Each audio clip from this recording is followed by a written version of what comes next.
Greetings and welcome. Today we are embarking on an in-depth exploration of intricate landscape of income tax regulations in India with a specific focus on non-resident Indians, NRIs.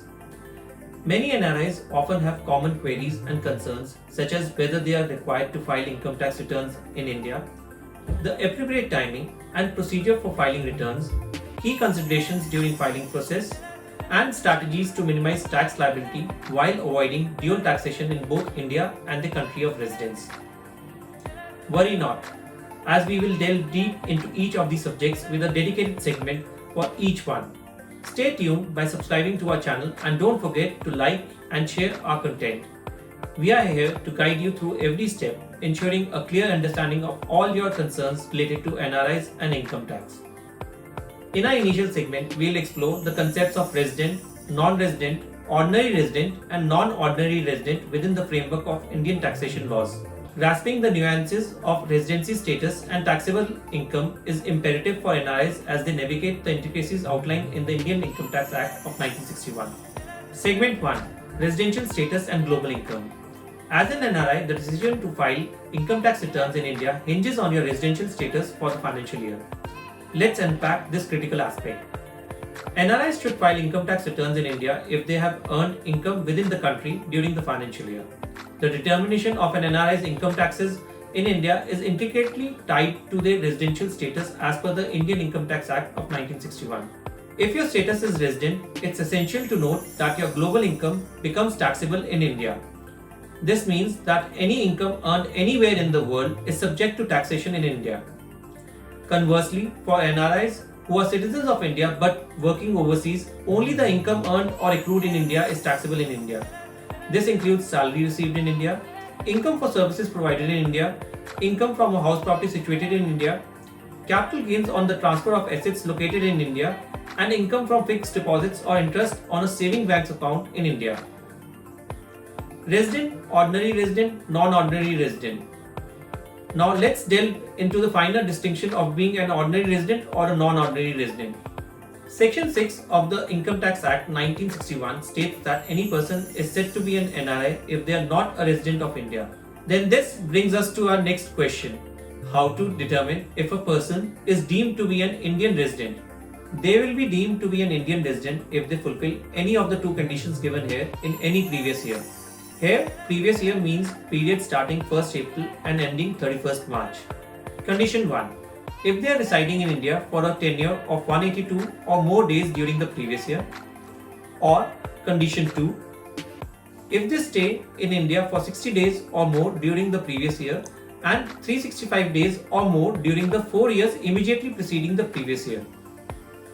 However, only Condition 1 is applicable if you are a person of Indian origin, a crew member of an Indian ship, or you are an Indian citizen working abroad. These specific individuals will not be subject to second condition for determination of Indian resident. Resident but not ordinary resident definition has been amended. An individual will be classified as resident but not ordinarily resident for the year if they fulfill the following conditions. Condition 1. Having been a non-resident in India for 9 out of 10 previous years preceding the year under consideration. Or Condition 2. Staying in India for 729 days or less during the 7 previous years preceding the year under consideration. The Finance Act 2020 introduced amendments to the residency provisions extending R and OR status to Indian citizens, persons of Indian origin visiting India subject to the following conditions. Attaining a total income excluding foreign income of Rs 15 lakh or more, staying in India for more than 120 days but less than 182 days in the previous year, having a stay in India for 365 days or more in the 4 years preceding the previous year. Previously, such individuals were categorized as non-residents. However, with the above mentioned amendment, their residential status may now be classified as RNOR. This change carries implications such as the loss of double taxation avoidance agreement benefits, an increased scope of total income for taxability, and the forfeiture of various exemptions. It's noteworthy that, as per the amendment, an individual staying for more than 182 days will be considered a resident irrespective of their income level in the previous year.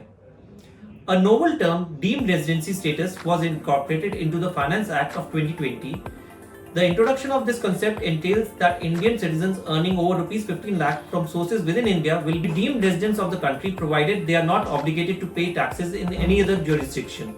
The categorization of these deemed residents as resident but not ordinarily resident is effective from the financial year 2020-21. This amendment was enacted to ensure the taxation of incomes earned by Indian citizens who do not bear tax liabilities in any other country. Now let's see the tax implications of residential status. Understanding the tax implications of your residential status is vital. Ordinary residents are subject to tax on their worldwide income, including income earned abroad, whereas non-ordinary residents enjoy certain exemptions and relaxations on foreign income. We shall understand this better with the help of an example in our next segment's video. In conclusion, comprehending your residential status is pivotal for accurate tax compliance as an NRI. Stay informed about evolving tax laws and consider seeking professional advice for nuanced situations. In conclusion, comprehending your residential status is pivotal for accurate tax compliance as an NRI. Stay informed about evolving tax laws and consider seeking professional advice for nuanced situations. In next segment, we shall explore the process of filing income tax returns in India for non-resident Indians.